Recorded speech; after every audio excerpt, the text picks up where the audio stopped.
Salut les amis, bienvenue sur Ronald. Nous poursuivons notre formation sur l'apprentissage du langage PHP. Et nous allons continuer toujours avec la notion du tableau. Et dans cette deuxième partie maintenant, nous allons voir les moyens que le PHP met à notre disposition pour pouvoir parcourir les tableaux. Que ce soit parcourir les valeurs d'un tableau pour pouvoir les afficher, ou bien faire des recherches dans un tableau, chercher une clé dans un tableau, bien chercher une valeur dans un tableau. On va voir tous les moyens que le PHP met à notre disposition pour pouvoir faire toutes ces actions. Donc, pour rappel, dans la précédente vidéo, c'est-à-dire la première partie consacrée au tableau, nous avons vu les différents moyens qu'on peut utiliser pour pouvoir déclarer un tableau, bien mettre des valeurs dans un tableau. Nous avons vu des formes contractées ou bien la forme normale. Et nous avons vu aussi quelques, en tout cas, 1, 2 ou 3 fonctions comme ça qui permettent de supprimer une valeur dans un tableau ou bien de compter le nombre total de valeurs qui est dans un tableau. Nous avons vu les différents moyens aussi d'afficher les valeurs d'un tableau un à un. Maintenant, dans cette deuxième partie, maintenant, on va voir comment on peut lister maintenant toute une valeur d'un tableau, ou bien on peut faire des recherches, chercher une clé, bien lister et la liste des clés d'un tableau. On va voir tout ça. Vous savez, quand vous êtes en train de manipuler des tableaux en PHP, vous aurez toujours besoin d'afficher une liste, c'est-à-dire la liste des valeurs du tableau. Vous comprenez? Peut-être, bon, c'est une liste de prénoms, bien une liste d'une matière, tout ça là. Vous voulez afficher ça. Vous voyez? Ou bien vous voulez faire recherche d'une clé, chercher une clé dans un tableau, chercher si une valeur existe dans un tableau. Tout ça là, il y a des moyens que le PHP a mis à notre disposition qui nous permettent de faire tous ces genres de choses là. Maintenant, pour commencer, tout d'abord, il va effacer tout ce qu'on avait déjà fait dans la précédente vidéo. Il va effacer tout. Donc, je fasse ici, paf, et puis je reviens ici aussi. Je passe ici. Maintenant, le premier moyen de parcourir un tableau est l'utilisation de la boucle for. On utilise la boucle for pour pouvoir parcourir. C'est-à-dire le premier moyen le plus simple qu'on utilise souvent pour parcourir un tableau, on utilise la boucle for que vous connaissez déjà très bien. Maintenant, ce que je vais faire, on va juste créer un tableau ici, une variable array ici. Donc, on va nommer ça prénom. Je vais lister simplement des prénoms des étudiants simplement. Donc ici je nomme ça prénom, je mets array. Vous savez faire ça déjà. Et puis je vais lister des noms ici. Donc je mets par exemple John, je mets Luc, et puis John virgule, je mets Luc, je mets virgule, je mets Marc virgule, je mets Mathieu, je viens ici virgule, je mets, bon, par exemple, John, Luc, Marc, Mathieu. Donc, je mets chaque ici. Donc, j'ai un tableau qui contient la liste des étudiants, la liste de prénoms des étudiants. Voilà le tableau. Maintenant, je veux parcourir maintenant et tout le tableau pour afficher toute la liste, c'est-à-dire des prénoms qui sont dans ce tableau. Comment faire? Je vais utiliser la boucle for. Vous savez comment utiliser la boucle for? Quand on met for ici, on a première chose, on a une variable ici qu'on appelle un compteur, c'est-à-dire un compteur ici qu'on initialise à 0 ici. Après on met un point virgule et puis on compare la valeur maintenant par rapport à une valeur donnée et arriver à la et chaque fois on entre dans la boucle si la valeur qui est inférieure à la valeur qu'on a mis ici, donc on entre dans la boucle jusqu'à ce que la valeur qui est ici soit atteinte. Une fois la valeur qui est ici atteinte, on appelle ça la valeur maximale de la boucle. Si ça atteint, on sort maintenant de la boucle. Et chaque fois, il y a l'incrémentation de cette valeur ici. Maintenant, pour ne pas trop parler du chinois, qu'est-ce qu'on va faire? Ce qu'on va faire, simplement, on va compter maintenant le nombre de prénoms qui est dans ce tableau, c'est-à-dire dans ce array. On a combien? 1, 2, 3, 4, 5 prénoms. Donc, simplement, qu'est-ce qu'on va faire? On va dire, on va créer ici notre compteur. Je vais nommer ça simplement compteur. C'est un compteur. Et j'ai dit simplement ici, je remplace tout ce qui est par compteur. Donc, ici aussi, je remplace ça par compteur. Et qu'est-ce qu'on fait? J'ai dit, le compteur va commencer à partir de 0 et ça sera inférieur à 5. Parce que ici, le nombre total des valeurs le nombre total des prénoms qui sont dans ça, c'est 5. 1, 2, 3, 4, 5. Donc ce qu'on va faire simplement, on va initialiser notre compteur à 0. On va dire tant que le compteur qui est ici est inférieur à 5, on affiche maintenant la liste des prénoms, on affiche chaque prénom. Et on incrémente le compteur maintenant. Ça veut dire quoi? Si je viens ici maintenant, je mets écho. Et puis écho ici maintenant. J'affiche maintenant prénom. Et puis vous mettez prénom. Et vous savez comment il faut afficher un tableau. Donc on met crochet ici. Et je mets ici compteur. C'est tout. Et quand je fais ça, je viens ici maintenant. Vous allez voir. Quand je vais venir ici, je vais actualiser maintenant. Paf, ça affiche Jean-Luc. Mais ça affiche tout sur une ligne. Donc par conséquent, je vais ajouter la balise qui va à la ligne. Donc je fais une concaténation ici. Je fais une concaténation et j'ajoute la balise BR. Vous connaissez déjà BR. Donc j'ajoute une concaténation. Paf. Et si je viens ici, j'actualise. J'ai ici quoi? John, Luc, Marc, Mathieu, Jacques. Vous voyez, dans la précédente vidéo, on affiche simplement un à un les listes d'un tableau. Ça donne, on affiche une valeur précise. Mais ici maintenant, on va afficher toutes, c'est-à-dire d'un coup, toutes les valeurs de ce tableau. Je vais vous expliquer comment ça s'est passé ici. Pour vous expliquer simplement, ici, nous avons un tableau ici, c'est-à-dire un arrêt ici, qui contient les prénoms des étudiants. C'est-à-dire, ça a un nombre donné. Ça peut être 20, 10, on s'en fout de ça là. Maintenant, ce qu'on fait simplement, vous savez comment la boucle fonctionne. Si vous ne savez pas encore, il faut aller sur la vidéo qui parle des boucles. Vous allez voir des boucles, vous allez essayer de comprendre. J'ai expliqué ça dans la vidéo. Donc ici maintenant, j'ai mon compteur ici. Et j'initialise le compteur à 0. C'est la valeur initiale à 0. Et puis je dis que tant que le compteur, la valeur du compteur est inférieure au nombre total des valeurs du tableau, vous voyez, au nombre total de valeurs du tableau, ici nous avons 5 valeurs. Et tant que le compteur est inférieur à 5, on entre dans la boucle, on affiche chaque élément. Ça veut dire quoi? Au premier passage, le compteur à 0. Le compteur, il vérifie la condition ici. La condition ici est vérifiable. Et la condition ici, qui est vraie. Si la condition est vraie, on passe ici. On affiche le premier. On affiche ici. La valeur de ce compteur vaudra 0 ici. Donc on affiche ici 0. Au premier passage. Et puis, quand on finit d'afficher, on incrémente maintenant. Et quand on incrémente ça, on ajoute 1 ici. Donc on fait 0 plus 1, ça devient 1. Et quand ça devient 1, on retourne en haut. On retourne en haut. On voit que le compteur maintenant vaut 1. Ici, on vérifie 1 inférieur à 5. Si 1 inférieur, on vient ici maintenant. On affiche le prénom de 1. Parce que rappelez-vous très bien que le tableau, ça commence toujours. C'est-à-dire la position ici, la position commence toujours par 0. Donc l'indice qui est, on a 0, 1, 2, 3, 4. C'est les positions ça. C'est différent du nombre total des valeurs du tableau. Mais ici, c'est l'indice, la clé de John ici, c'est 0. La clé de Luc est 1. La clé de Marc, c'est comme ça. Donc, quand le compteur vaudra 1 maintenant, ça va afficher prénom de 1. Et ça va incrémenter à 2. Et ça incrémente à 2 maintenant. Il vérifie, il voit que 2 est inférieur à 5. Jusqu'à ce que ça va, le compteur va valoir maintenant 4. Et si le compteur va valoir 4, ça va afficher prénom de 4. Et rappelez-vous, ici on a 0, 1, 2, 3, 4. Le prénom de 4, c'est la dernière valeur. Chaque ici. Donc quand ça affiche maintenant, ça va incrémenter maintenant. Et ça incrémente. Et compteur vaudra maintenant 5. Si compteur vaut 5, ça vient ici maintenant, ça vérifie la condition ici, voit que le 5 n'est pas inférieur à 5. Donc, la valeur qui est ici, et la condition ici sera fausse maintenant. Donc, il va sortir maintenant de la boucle. C'est tout. C'est pour ça que j'ai repensé ici par compteur. Donc, chaque fois que la valeur de compteur change, on affiche maintenant comment dire, la valeur qui se trouve à la position ici. Donc, simplement ici, quand on va commenter ici, on dit simplement affiche. Simplement, ceci va afficher simplement quoi? Ça affiche dans la prénom de. Ça va afficher prénom de quoi? Vous savez très bien. Ça va afficher prénom de 0. Après, on va faire virgule. Ça va afficher prénom de 1, ainsi de suite, jusqu'à 4. Donc, ça affiche ici. Et puis, ça affiche ici. Et puis, jusqu'à 4. Donc, ici, on aura prénom de 1, prénom de 2. Donc, c'est à chaque passage de boucle maintenant que ça affiche une seule valeur. Ça affiche une seule valeur à chaque passage de la boucle. Ça affiche une seule valeur jusqu'à ce que ça atteint 5. Et si ça atteint 5, maintenant, ça sort de la boucle. C'est tout. Maintenant, ce que moi, je vais vous dire simplement, ici, on a compté. Vous voyez ici, maintenant, on a compté 1, 2, 3, 4. On a vu que c'est 5. Ici, la valeur que c'est une valeur dure. C'est-à-dire, c'est une valeur, c'est juste une constante.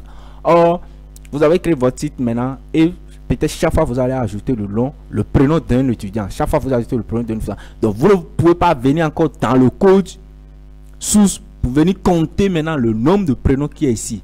Donc du coup, chaque fois que le nombre de prénom qui est ici augmente, ici aussi doit augmenter.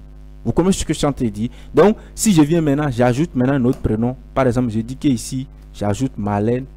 Donc, si j'ajoute Marlène, il faut que ici, maintenant, ça ne vaut plus 5, ça vaut 6. Donc, il faut que ça change automatiquement. Et puis, quand moi, je mets 5 ici, le code ne va plus travailler, ne va plus fonctionner. Ici, maintenant, quand on laisse ici, ça ne va pas afficher Marlène. Vous voyez, non? Donc, il faut que je revienne encore dans le code, je mets 6 ici. Mais, supposons que vous avez créé votre site pour un client. Le client ne va pas chaque fois venir ici et quand il va ajouter un prénom, aux étudiants, il va venir ici changer. Non. Donc pour faire ça simplement, vous connaissez la fameuse fonction que vous avez montrée. La fonction qui calcule le nombre total de la valeur d'un tableau. Vous connaissez la fonction c'est count. Vous mettez simplement count ici, vous utilisez la fonction count. C'est pour ça que je vous ai présenté ça dans la précédente vidéo. Et puis ça va compter quoi? L'arrêt prénom, c'est-à-dire le tableau prénom. Et quand ça compte ça, c'est fini. Quand on vient ici, ça affiche. Quand on va augmenter, ici, on peut augmenter n'importe comment. Je peux augmenter ici pour dire que ceci vaudra par exemple et j'ai ici John, Luc, Marc, Mathieu, Jacques, Malais. Je peux dire ici, bon, ça vaut simplement par exemple, je suis en train de voir, ça vaut Élysée par exemple. Je mets ici Élysée, on s'en fout. Ça va fonctionner, ça va afficher Élysée. Et si je continue pas, je diminue tout, j'enlève par exemple 2 dedans, ça va toujours fonctionner. Ouais. Donc ça va fonctionner comme parce que j'ai mis compte ici. Donc voilà et la première manière de vous montrer de parcourir bien de parcourir un tableau. Ouais. Mais ce que je vais vous dire simplement sur la boucle for, souvent la boucle for est utilisée pour parcourir des tableaux numérotés. Des tableaux numérotés comme ça. Ici maintenant c'est des tableaux numérotés. Les tableaux dont les indices sont des entiers. C'est-à-dire 0, 1, 2, 3. Parce qu'on a vu des tableaux numérotés, des tableaux associatifs. Rappelez-vous très bien. Donc on utilise souvent la boucle for pour des tableaux numérotés. On crée juste un compteur qu'on incrémente à partir de 0. Comme ce que j'ai fait ici. Vous créez simplement un compteur. Vous pouvez nommer ça I, J, peu importe. Moi, je nomme ça compteur. Et puis vous allez incrémenter, c'est tout. Voilà, non? Et on incrémente ça à partir de 0 et vous allez parcourir votre tableau. Bon, après ça, maintenant, il y a une autre boucle que je vais vous montrer. Donc, ce que je vais faire, je vais commenter ça. On fait CTRL 2 points. Ça va commenter ici. Maintenant, il y a une autre boucle que je vais vous montrer. C'est la boucle qu'on appelle for each. For each. Donc, on met ici for each. Donc, c'est la boucle qu'on appelle for each. La boucle for each, c'est une sorte de boucle for, mais spécialisée dans les tableaux. C'est-à-dire, on a créé ça spécialement pour les tableaux. Qu'est-ce que for each fait? Vous allez voir. Je vais essayer de vous montrer ça maintenant. On met ici for each et je mets ici prénom. C'est comme ça ça fonctionne. On met prénom as. Tout d'abord, je fasse tout ce qui est ici as prénom. Maintenant, ici il dit as prénom. Je viens ici maintenant, je fais écho. Simplement, qu'est-ce que je fais? Écho et simplement prénom, c'est tout. Je mets simplement écho prénom. Et c'est tout. Donc, je vais concaténer ça avec le retour à la ligne, la balise de retour à la ligne, donc BR. Et si je fais ça, regardez, ça va fonctionner exactement comme book for. J'ai déjà commenté ici, ça veut dire que c'est pas ce code qui fonctionne. Mais si je fais ça, et admettons que je fais ça, je viens, il y a quelque chose qui ne marche pas, oui, il faut fermer ça là. Donc, j'actualise, ça fonctionne. Si je change ici, je vais changer ça, simplement, je peux mettre, pour que vous constatez ce que je change, je vais enlever John ici, et je mets Grégoire ici. Donc, si je mets Grégoire ici, simplement, ça fonctionne. Pour que ça change. Vous allez voir, donc, ceci est remplacé par Grégoire. Donc, la boucle aussi for each fonctionne. Comment la boucle for each fonctionne? La boucle for each, ça passe en revue chaque ligne de tableau. Elle dit chaque ligne de tableau. Et ça part, la boucle passe en revue chaque ligne du tableau. Et lors de chaque passage, elle met la valeur de cette ligne dans une variable temporaire. Ça veut dire quoi? Regardez ce que j'ai utilisé ici. On prend le tableau ici, qui s'appelle prénom. La liste de ces tableaux, chaque ligne de ces tableaux, nous avons ici la première ligne, ici maintenant, c'est Grégoire. Deuxième ligne, c'est Luc. Et troisième ligne, c'est Marc. Quatrième ligne, ainsi de suite. Parce que, rappelez-vous, chaque ligne, la ligne qui est ici, c'est comme une ligne qui est de cette façon. C'est-à-dire qui a pour indice 0. Et puis, ça, la clé, c'est 0, quoi. Et puis, on a ça. La clé, c'est 0. Comme ça. Vous voyez, non? Et ce qui est ici, est comme ça. C'est-à-dire, c'est comme si chaque ligne est comme ça. Voilà chaque ligne. Voilà chaque ligne. Qui ont les clés, la clé et la valeur. Chaque ligne a une clé et une valeur. Mais ici, quand on n'a pas précisé la clé, c'est automatique ici. Donc, voilà chaque ligne. Maintenant, la bouffe for each prend le tableau maintenant. Et elle passe plutôt en revue chaque ligne du tableau. Première ligne, deuxième ligne, troisième ligne, quatrième ligne. Et lors de chaque passage, quand elle passe par ici maintenant, qu'est-ce qu'elle fait? Elle met la valeur de cette ligne dans cette variable. La variable temporelle, vous allez voir, cette variable c'est différent de cette variable. Ici, j'ai mis prénom avec S, ça veut dire tous les prénoms. Mais ici, j'ai mis prénom singulier. Ça veut dire quoi? Un prénom donné chaque ligne. Donc, lorsque la boucle passe en revue chaque ligne, il met la valeur de chaque ligne dans ce prénom, dans cette variable qui est une variable temporaire. Ça veut dire que cette variable n'est pas utilisée en dehors de la boucle. C'est une variable temporaire. Je peux même remplacer ici par un élément. Je peux mettre élément comme ça. Et puis je viens ici, je mets élément. Ça va fonctionner. On s'en fout de ça. C'est une variable temporaire. Donc, quand je suis sur la première ligne, elle prend la première ligne maintenant qui est dans ce tableau. Elle met la valeur de première ligne dans cette variable ici. Donc, cette variable maintenant vaut maintenant Grégoire au premier passage. Au deuxième passage, cette variable vaut Luc. Au troisième passage, vaut Marc. Ainsi de suite, ainsi de suite. Et on vient ici, on affiche maintenant cette variable ici temporaire qui est ici. C'est tout ce qu'on fait. C'est très simple. Vous voyez? Donc, quand on fait ça, on vient ici, ça fonctionne. Vous pouvez nommer la variable qui est ici, peu importe à dire ce que vous voulez. C'est une variable temporaire. Vous comprenez? Maintenant, ce que je vais vous dire, c'est que à chaque tour de boucle, la valeur de l'élément suivant est mise dans la variable prénom. Donc, quand on fait à chaque passage de la boucle, la valeur de l'élément suivant maintenant est mise dans la variable temporaire. C'est tout. Maintenant, quel est l'avantage de la boucle for each par rapport à la boucle for? L'avantage principal de la boucle for each est qu'il permet aussi de parcourir les tableaux associatifs. Les boucles for, nous aurons un peu de difficulté à parcourir les tableaux associatifs, mais les boucles for each sont très utilisés pour parcourir les tableaux associatifs. Donc surtout si vous voulez parcourir les tableaux associatifs, vous utilisez les boucles for each. Vous comprenez? Maintenant, qu'est-ce que ça fait? Ça permet simplement de récupérer non seulement la valeur, mais aussi la clé. Vous voyez? Je vais vous montrer un exemple simple, simplement pour que vous puissiez voir ce que je chanterai, pour que vous compreniez ce que je chantais. Ce que je vais dire, on va utiliser ce qu'on avait utilisé comme adresse. On va dire, bon, on va mettre adresse ici. Adresse. Et bon, on suppose que c'est l'adresse d'un monsieur.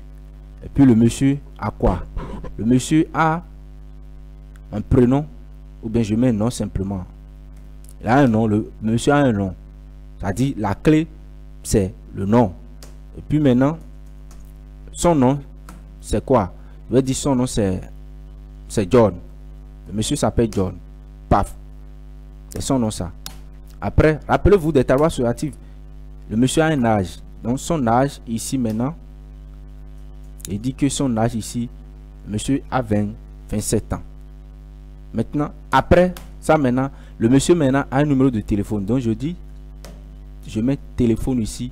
Et puis, le numéro de téléphone du monsieur, c'est 02 espace 01 05 plutôt, mais 01 espace 03. On s'en fout.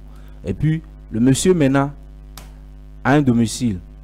On peut dire que le monsieur maintenant, bon, et pays, le pays, son pays maintenant, on dit, il habite au Ghana. Donc, mais ici, Ghana. Donc, je vais essayer de faire l'indentation. Donc, tout est OK. Je mets tout ici. Je mets tout ici de cette façon pour que ça soit un peu joli à voir. Donc, voilà ce que j'ai créé. Voilà le tableau que j'ai créé. Maintenant, ça là, c'est un tableau associatif. C'est un tableau associatif parce que j'ai une clé. Et puis j'ai des clés, j'ai des valeurs. Une clé, une valeur. Ici, c'est un string. Donc on met ça comme ça. Donc j'ai une clé, une valeur. Nous avons un nom, âge, numéro de téléphonique et puis le pays. Maintenant ça c'est un tableau associatif parce que j'ai nommé maintenant les clés. Maintenant je vais utiliser la boucle for each maintenant pour parcourir ce tableau plutôt et vous allez voir. Qu'est-ce qu'on va faire? On vient ici simplement et puis on prend ici, on dit ici, on prend l'adresse. as maintenant, comment ça fonctionne. Et puis la clé qui est ici, as clé. On met fresh ici. On met fresh ici maintenant. On met et bon, un élément simplement. Élément. C'est à vous de voir. Mais la valeur, je mets ici valeur. Regardez comment ça fonctionne. Ici maintenant, j'affiche maintenant la valeur simplement. Donc je mets ici valeur. Paf. Voilà comment on utilise maintenant un boucle, une boucle plutôt for each pour pouvoir parcourir un tableau associatif. Quand on va venir ici, on va essayer de voir. Ça affiche John et puis son âge. Ça affiche John et puis 27 ici, ici. Quel est l'avantage de ceci? Tout d'abord, ce que je vais dire tout d'abord. Regardez, je viens ici. Comment cette boucle fonctionne? Quand on dit for each, ça veut dire que for each, ça veut dire pour chaque. Pour dire pour et each pour dire chaque. Maintenant, pour chaque valeur de adresse, maintenant prends adresse, maintenant quand on met as, ça veut dire comme. Vous comprenez, non? Quand on met as, ça veut dire que comme. Maintenant, et puis on met la clé, on met la valeur. Donc, on prend l'adresse et puis on le définit en tant que. Quand on met as, ça veut dire que en tant que une clé et puis une valeur. En tant qu'une clé et puis une valeur. Vous donnez la clé et la valeur. Et vous avez la possibilité d'afficher non seulement la valeur, mais aussi la clé. Ici maintenant, je peux afficher ça de cette manière. Je peux dire écho. Je mets écho. Et puis je mets la clé. Je peux mettre ceci. La clé. Je mets la clé. Quelle clé je vais? Je vais faire la concaténation. La clé. Je mets clé ici. Maintenant, concaténation. A pour valeur. A pour valeur. Sa valeur maintenant, c'est quoi? Paf, c'est ceci. Et si je viens ici maintenant, j'actualise, vous allez voir. La clé A pour valeur. Donc on met espace ici. Paf. Donc la clé non A pour valeur, ceci, la clé. Je vais mettre ça. Clé là, je vais mettre ça entre la balise strong pour que il y ait un peu de différence ici. Donc je mets strong ici. Strong, c'est pour pouvoir rendre ça un peu gras. Vous comprenez très bien. Donc je vais rendre ça gras. Et que tu seras gras ici. Et ici A pour valeur aussi, je mets ça en gras. Ici aussi, je mets ça en gras. Comme ça. Je crois que c'est bien. Par ça marche. Donc la clé non A pour valeur John. La clé âge A pour valeur 27. La clé téléphone A pour valeur ceci et la clé pays A pour valeur ça. Donc vous pouvez afficher non seulement les valeurs qui sont ici, les valeurs John 27, mais aussi la clé aussi. Voilà comment ça fonctionne. Vous pouvez afficher non seulement la valeur, mais aussi la clé. C'est tout. Est-ce que vous voyez comment ça fonctionne très bien maintenant? Paf. Maintenant, vous utilisez de cette façon. Vous prenez l'adresse comme ou bien en tant que clé valeur. Et vous pouvez afficher la valeur et puis la clé. Si vous mettez clé ici, ça va afficher la clé. Si vous mettez valeur, ça va afficher la valeur. Vous pouvez simplement afficher directement la valeur. Comme ce qu'on faisait avant. Donc vous mettez ici as. Et vous mettez ici la valeur ici. Du coup, vous ne pouvez plus afficher la clé. Et si vous mettez simplement ici, c'est la valeur qui ça va afficher. Donc, mais si vous mettez ça là, il suffit simplement de mettre la flèche qui est ici, c'est la flèche que vous trouvez ici, l'égalité et puis signe de supériorité. Vous mettez ça simplement et automatiquement le PHP considère ceci comme une clé et ici comme une valeur. Mais si vous ne mettez pas, c'est-à-dire cette flèche qui est ici et ni ceci, si vous mettez simplement ça de cette façon, le PHP considère la valeur que vous avez mis ici comme une valeur. Donc vous nommez votre valeur, peu importe ce que vous voulez. Moi j'ai mis simplement clé et valeur. C'est pour que vous puissiez comprendre. Vous voyez? Donc voilà l'importance d'utiliser for each. Après ça, ce que je vais vous montrer encore, supposez que vous êtes en train de développer votre site. Vous êtes en train de développer votre site très rapidement et puis vous ne voulez pas afficher quelque chose ou bien faire mise à fond. Vous avez défini un tableau, vous voulez voir très rapidement ce qui existe dans le tableau. C'est-à-dire vous voulez voir très rapidement ce qu'on appelle ça le débogage. Le débogage. Vous voulez afficher rapidement un arrêt, c'est-à-dire le contenu d'un tableau. Vous voyez, le contenu du tableau.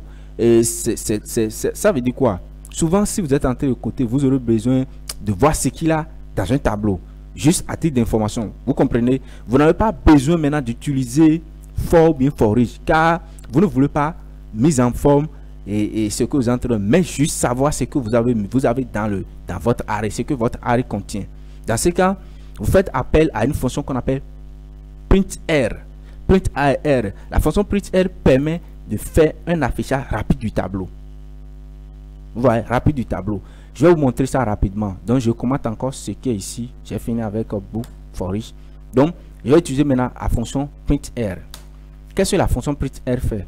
Vous mettez simplement print. Vous mettez printr. Vous mettez print et puis vous mettez souligné, c'est-à-dire underscore. Vous mettez R ici. Vous voyez, non? Et puis, quand on fait printr, on met parenthèse ici. Parenthèse maintenant. Je vais afficher de façon rapide ce tableau. Adresse. Paf. Si je fais ça, regardez ce que ça va montrer. Quand on fait ça directement, paf, ça affiche. Il dit que la variable adresse, c'est ce que cette fonction affiche. La fonction affiche que la variable adresse est un tableau. Donc il met que c'est un arrêt. Et puis ce tableau a une clé qui s'appelle nom, dont sa valeur est John. Une autre clé qui s'appelle âge, dont sa valeur est 27. Une autre clé qui s'appelle téléphone, dont sa valeur est ceci et ça. Donc ça là, vous ne pouvez pas faire un affichage comme ça à votre client. Celui à qui c'est-à-dire qui veut visiter votre site, bien votre application web, ne peut jamais voir quelque chose du genre comme ça et comprendre, parce que lui ne connaît pas ce qu'on appelle arrêt ou pas. Du coup, vous ne pouvez pas faire un affichage comme ça à votre visiteur. Donc ça là, c'est juste à titre d'info. En tant que développeur, vous voulez juste voir ce qui existe dans votre tableau pour pouvoir faire, c'est-à-dire avoir une certaine information continue. Donc vous allez faire le débogage. Donc, vous utilisez la fonction printr. C'est très rapide à utiliser. Donc vous n'avez pas besoin de mettre for each ou bien en tout cas for tout ça. Non, vous avez fait ceci pour voir ce qui est dans votre tableau. C'est tout. Et le défaut que cette fonction a est que cette fonction ne renvoie pas du code HTML comme BR, c'est-à-dire vers la ligne. Ouais, vous connaissez très bien la balise BR. La balise BR, cette fonction ne permet pas de renvoyer cette balise. Ce code HTML elle ne reconnaît pas BR. Voilà, du coup, si vous venez ici, vous voyez, ça affiche tout sur même ligne. Ça affiche tout sur même ligne. Voilà, non. Si vous voulez faire de retour à la ligne avec cette fonction, vous allez utiliser à la place de BR et de BR une balise qu'on appelle pré pour afficher, pour faire un affichage correct. Je vais vous montrer. Vous venez ici, vous entourez ceci, on va entourer, vous entourez ça là de la balise pré. En faisant quoi? Vous mettez écho et puis vous mettez écho ici. La balise s'appelle pré. Donc on met ici pré. Paf. Et rappelez-vous, on met point virgule. Et à la fin aussi, vous entourez ça aussi, vous finissez par BR. Pré plutôt. On met slash ici, pré. C'est une balise, non? Donc ça a un début et puis une fin. Donc vous entourez maintenant la fonction printr de la balise pré. Et si vous faites ça maintenant, regardez. Vous voyez, l'affichage maintenant est très bien. C'est ne plus, tout n'est plus sur la même ligne maintenant. Donc ça fait retour à la ligne maintenant. Et on a ici maintenant nom, John, âge 27. Et ça là, c'est très bien, c'est correct. Mais l'affichage est très bien maintenant. Donc pour faire l'affichage correct, vous entourez simplement la fonction printr de la balise pré. C'est tout. Et ça fait un affichage correct. Donc, qu'est-ce que je vais vous montrer encore? La dernière chose que je vais vous montrer, si vous voulez, supposons que vous voulez vérifier si une clé existe dans votre arrêt. C'est-à-dire, on ne sait pas, vous avez un tableau et vous voulez vérifier, bon, est-ce que dans ce tableau maintenant, il y a la personne qui est ici, la date de la personne, je veux voir si son pays existe dans le tableau. C'est-à-dire, est-ce que le tableau contient le nom de son pays? Ça veut dire quoi? Il va vérifier simplement la clé pays. Ou bien il va voir si son numéro de téléphone existe dans son adresse, dans le tableau. Donc il va vérifier simplement la clé telle. Ou bien est-ce que son âge est là? Donc il va vérifier simplement la clé âge.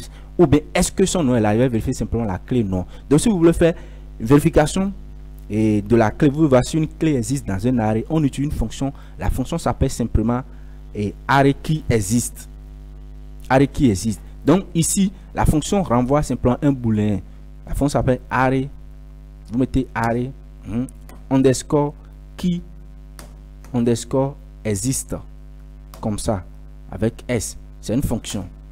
Et vous voulez voir quelle clé. Vous donnez d'abord, si vous mettez ici, vous allez voir d'abord, on met ici qui, après arrêt. Donc, je vais vérifier quelle clé. Vous donnez d'abord le nom de la clé. Je vais vérifier la clé pays. Donc, je vais voir si la clé pays existe dans quel tableau. Dans mon tableau adresse. C'est tout. C'est tout. Donc, ce que je vais dire, je vais utiliser une condition. Je vais dire si cette clé existe dans le tableau, je vais mettre if. C'est pour que ça soit un peu bon. Hein. Donc, cette fonction qui est ici, c'est une fonction qui renvoie un boolean, c'est-à-dire elle renvoie plutôt true or false. Si la clé existe dans l'adresse là, dans le tableau, la fonction va renvoyer un true. Et si la clé n'existe pas, la fonction renvoie simplement false pour dire que ça n'existe pas. Donc, ici, si la fonction renvoie true, ça veut dire qu'elle existe. Donc, je vais dire si la fonction, ça là, ça marche, cette condition marche, donc je mets echo. Je mets simplement la clé pays existe dans le tableau. Dans le tableau. C'est tout. Donc, dans le cas contraire, else. Donc, je mets else. Dans le cas contraire, maintenant, je mets simplement echo. La clé pays n'existe pas. Donc, je mets n'existe pas dans le tableau. C'est tout. Donc, n'existe pas dans le tableau. Et puis, n'oubliez pas, ici, je me prends ici, il faut que j'échappe ça là. Il faut échapper ça avec anti-slash. C'est tout. Donc, je vais vérifier. Comme la clé pays existe dans le tableau, si vous venez ici maintenant, ça va afficher ça. Donc, je vais enlever ça là, print L qui est ici. Je vais enlever ça, bien je vais commenter ça pour que vous puissiez voir ça après. Donc, on met ici, paf, il dit la clé pays existe dans le tableau. Parce que, très bien, la clé pays existe. Si j'ai une clé ici, tout d'abord, je vais concaténer ça là. Bon, si je suis en train de vérifier une clé, par exemple, je vais vérifier une clé qui s'appelle la ville de la personne, la clé ville.